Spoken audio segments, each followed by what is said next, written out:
खुशखबरी है। छत्तीसगढ़ के बच्चों को गणित नहीं आता, विज्ञान नहीं आता, तीसरी कक्षा के छात्र दूसरी कक्षा की किताबें नहीं पढ़ पाते, लेकिन अब चिंता की कोई बात नहीं है। सरकार ने समाधान खोज लिया है। समाधान यह है कि बच्चे सुबह स्कूल पहुंचते ही मंत्र पढ़ेंगे, दोपहर में मंत्र पढ़ेंगे और शाम को मंत्र पढ़कर घर जाएंगे। जाहिर है इसके बाद उन्हें गणित भी आ जाएगी, विज्ञान भी और शायद क्वांटम फिजिक्स तथा रोबोटिक्स भी। जिस देश का चंद्रयान चांद पर उतरा हो, उसी देश के एक राज्य में यह तय हुआ है कि 5वीं कक्षा के बच्चे को जोड़ घटाना सीखने से पहले गायत्री मंत्र कंठस्थ होना चाहिए। अमेरिका आर्टिफिशियल इंटेलिजेंस में खरबों झोंक रहा है। चीन अपने बच्चों को कोडिंग सिखा रहा है। जापान रोबोटिक्स में नए कीर्तिमान गढ़ रहा है और छत्तीसगढ़ का स्कूल शिक्षा विभाग एक फरमान जारी करके यह सुनिश्चित कर रहा है कि प्रदेश का भविष्य वैज्ञानिक नहीं, धार्मिक बने। कहा जाता है कि इस देश में जब कुछ करना नहीं होता तो कुछ महान करने का नाटक किया जाता है। छत्तीसगढ़ सरकार ने नाटक और नीति के बीच का अंतर फिर से धुंधला कर दिया है।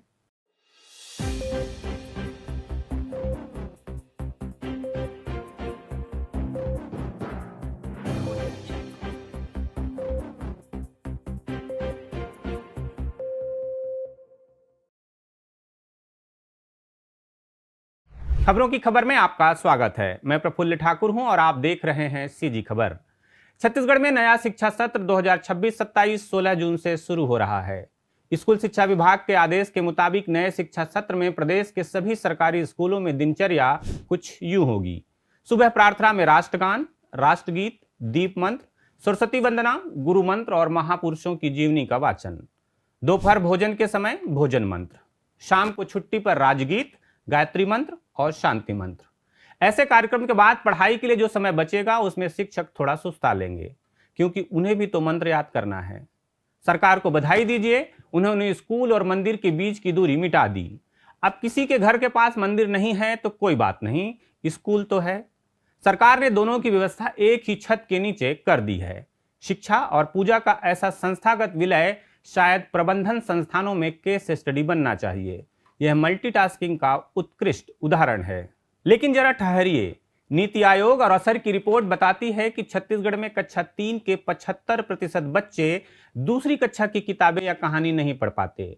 गणित में तो और भी उज्जवल स्थिति है। कक्षा 3 के 77% बच्चों को साधारण जोड़ घटाना नहीं आता। कक्षा 8 के 66% बच्चे साधारण भाग का सवाल नहीं कर पाते। पठन क्षमता में राज्य देश में 14वें स्थान पर है और गणित में तो 23वें स्थान पर। यानी गणित में छत्तीसगढ़ से बेहतर 22 राज्य हैं। अब सरकार ने सोचा होगा, जब बच्चों को जोड़ना नहीं सिखा सकते तो उन्हें जपना ही सिखा देते हैं। यह एक अनूठी रणनीति है। इसे वैकल्पिक शिक्षा पद्धति कह सकते हैं, जहां अंक गणित की जगह अनुष्ठान और तर्क की जगह ताली बजाना हो। अब आते हैं उस अकेले शिक्षक पर जो इस पूरे आयोजन की धुरी है।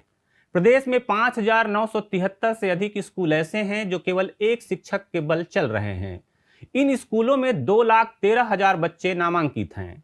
वह बेचारा अकेला शिक्षक जिसे कक्षा 1 से 5 तक पढ़ाना है, मिड डे मील का रजिस्टर भरना है, सरकारी योजनाओं के आंकड़े जुटाने हैं, ऊपर से किसी अधिकारी के आने पर स्कूल की सफाई भी करवानी है। अब उसे सुबह मंत्र पाठ का संचालन भी करना होगा, दोपहर भोजन मंत्र करवाना होगा और शाम को गायत्री मंत्र का कोरस भी संभालना होगा। हाँ, यह संभव है। शिक्षक सब कर सकता है, बशर्ते कि शिक्षक के पास 2 नहीं 4 हाथ हों और 24 नहीं 48 घंटे का दिन हो। और अगर फिर भी समय बच जाए तो शायद वो बच्चों को पढ़ा भी दे। माध्यमिक स्तर पर ड्रॉप आउट की बात करें तो छत्तीसगढ़ में यह दर 15.3% है। राष्ट्रीय औसत 11.5% से 3.5% अधिक। हर 100 में से 15 बच्चे हाई स्कूल तक पहुंचते पहुंचते पढ़ाई छोड़ देते हैं। क्यों छोड़ते हैं? क्योंकि शौचालय नहीं है, खासकर लड़कियों के लिए। छत्तीसगढ़ हाई कोर्ट ने करीब 5,000 स्कूलों में शौचालय की बदहाली पर शिक्षा विभाग को कड़ी फटकार लगाई। क्योंकि स्कूल दूर हैं और परिवहन नहीं है, क्योंकि स्कूल की 70% इमारतें जर्जर हैं और बच्चे पेड़ के नीचे पढ़ते हैं, और 34% से अधिक स्कूलों में दिव्यांग बच्चों के लिए रैंप तक नहीं है। इन सब समस्याओं का हल सरकार के पास था, शांति मंत्र। जब शौचालय ना बना सको तो शांति मंत्र पढ़ाओ, जब भवन ना बना सको तो सरस्वती वंदना करा दो, और जब सवाल उठें तो संस्कृति बचाने का प्रमाण पत्र लहरा दो। वाकई शांति मंत्र पढ़ने से शायद लड़कियों को खुले में जाने की शांति मिल जाए। सुकमा और बीजापुर जैसे जिलों में अक्षर पहचानने वाले बच्चों की संख्या 30% से भी कम है। यानी 10 में से 7 बच्चे अक्षर नहीं पहचानते। अब इन बच्चों को सरस्वती वंदना पढ़ाई जाएगी।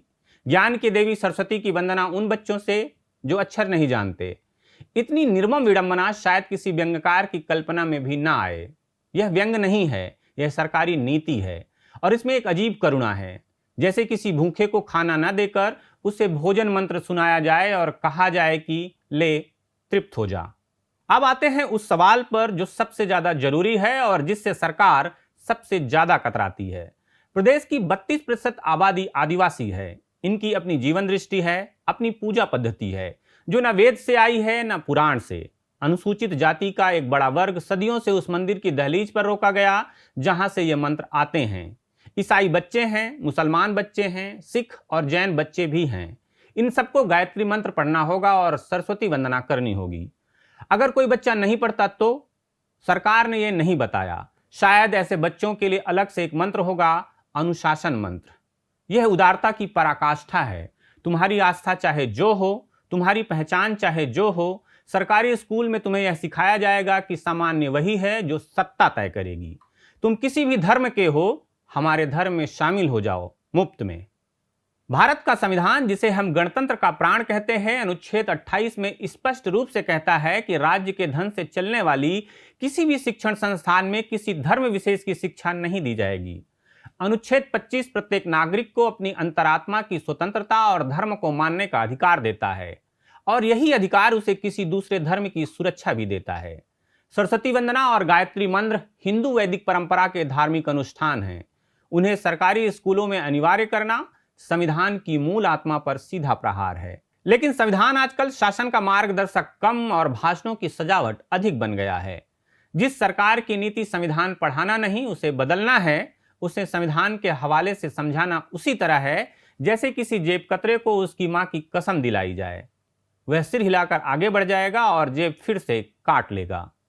और यहां बात सिर्फ संविधान की नहीं है, बात उस एजेंडे की है जो इस फरमान के पीछे साफ दिखता है। एक खास विचारधारा बचपन से ही बच्चों के मन में हिंदू राष्ट्र की नींव रखना चाहती है और इसका सबसे आसान तरीका है स्कूल। जहां बच्चा कच्चा है, जहां उसकी पहचान अभी बन रही है, जहां वह जो सुनता है उसे सच मानता है। जब एक मुसलमान या ईसाई या आदिवासी बच्चा रोज सरस्वती वंदना करेगा तो धीरे धीरे उसके मन में यह बैठ जाएगा कि यही सामान्य है, यही राष्ट्रीय है और जो इससे अलग है वह धीरे धीरे असामान्य और फिर संदिग्ध बना दिया जाएगा। यह शिक्षा नहीं है, यह मानसिक पुनर्निर्माण है। यह पाठ्यक्रम नहीं, चेतना पर कब्जे की परियोजना है और यह काम चुपचाप रोज बच्चों की नादान आंखों के सामने किया जा रहा है। वैज्ञानिक चेतना का प्रश्न यहां सबसे बड़ा है। भारत के संविधान के अनुच्छेद 51 का जा में मूल कर्तव्यों में यह स्पष्ट लिखा है, वैज्ञानिक दृष्टिकोण, मानववाद और जिज्ञासा तथा सुधार की भावना विकसित करना। यह नागरिक का कर्तव्य है, यह सरकार का भी कर्तव्य है। लेकिन जो सरकार खुद इस कर्तव्य को ताक पर रखकर बच्चों को मंत्र में डुबा दे, उससे वैज्ञानिकता की उम्मीद करना जैसे कोयले की दुकान से सफेद कपड़े की मांग करना है।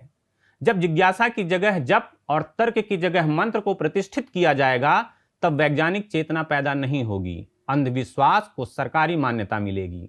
फिनलैंड में बच्चों को रटने की जगह सोचना सिखाया जाता है। दक्षिण कोरिया में 4 साल की उम्र से कोडिंग शुरू होती है। इजराइल, जो चारों ओर से दुश्मनों से घिरा है, अपनी असली ताकत विज्ञान और तकनीक को मानता है, इसलिए वह टिका हुआ है। सिंगापुर में कंप्यूटेशनल थिंकिंग प्राथमिक शिक्षा का हिस्सा है और यहाँ छत्तीसगढ़ में, जहाँ सरकार 18 से 20 हजार करोड़ रुपए शिक्षा पर खर्च करती है, वहाँ का विभाग यह सोच रहा है कि गायत्री मंत्र से बच्चा सर्वांगीण विकास कर लेगा। दुनिया माइक्रोचिप बना रही है और हम बच्चों को मंत्रों की माइक्रोफोन टेस्टिंग में व्यस्त कर रहे हैं। यह वैसा ही है जैसे कोई किसान बीज बोने की जगह खेत में हवन करे और उम्मीद करे कि अनाज उगेगा।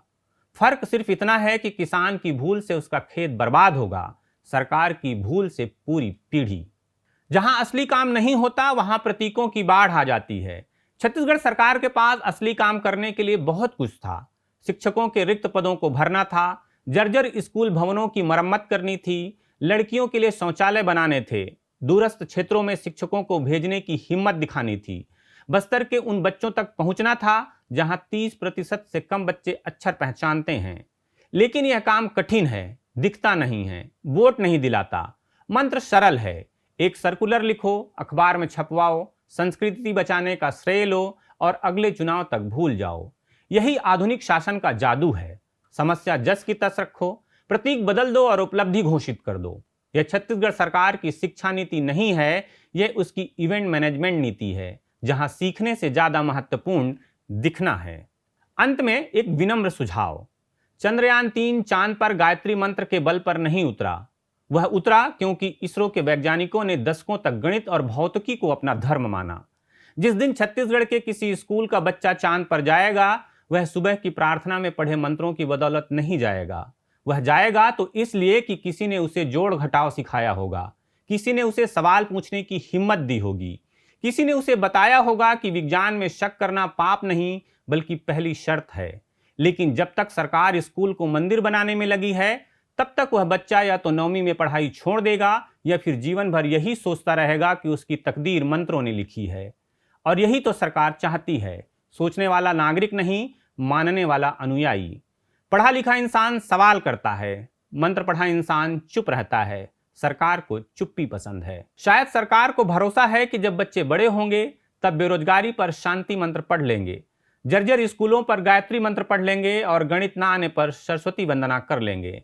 आखिर शिक्षा से समस्याएं हल हो ना हो, मंत्रों से माहौल तो बनाया ही जा सकता है। छत्तीसगढ़ सरकार के इस फैसले पर आपका क्या सोचना है, कमेंट बॉक्स में जरूर बताइएगा।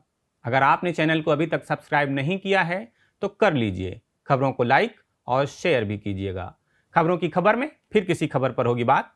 नमस्कार।